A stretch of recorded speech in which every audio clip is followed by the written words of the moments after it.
The Grand Illusion: How the Ukraine conflict shattered the European superstate.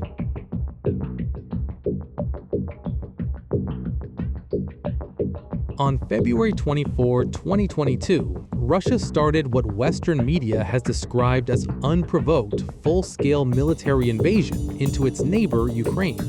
For the vast majority of people, this alarming news came out of the blue, and the response of the free world was swift and unprecedentedly strong. Just hours after the invasion began, the US President Joe Biden delivered a televised address from the East Room of the White House, where he strongly condemned this premeditated attack. Over the first weekend, the US and its allies took steps that many analysts previously considered nuclear options against the Russian Federation, and he vowed that Putin will never know what hit him. In the following hours after, the West closed off its airspace to all flights from Russia, excluded the Russian Federation from the SWIFT banking system, froze all Russian assets kept within the Western Hemisphere, banned Russian athletes from participating in all sporting events, and literally wiped Russia from all cultural and social international interactions, leaving the Russian Federation the most sanctioned state in history.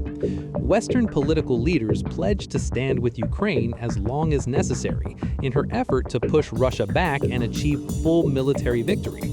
Money, military equipment, and intel support poured into Ukraine in unprecedented quantities.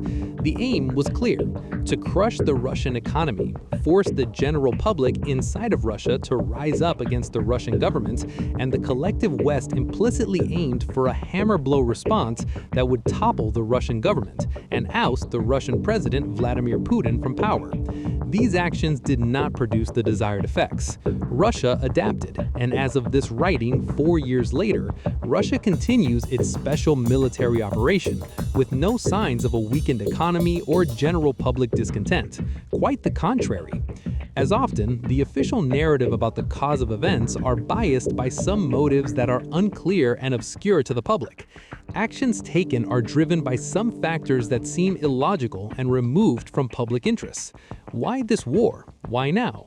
Why this unparalleled response and apparent hatred against all Russian? What is really going on?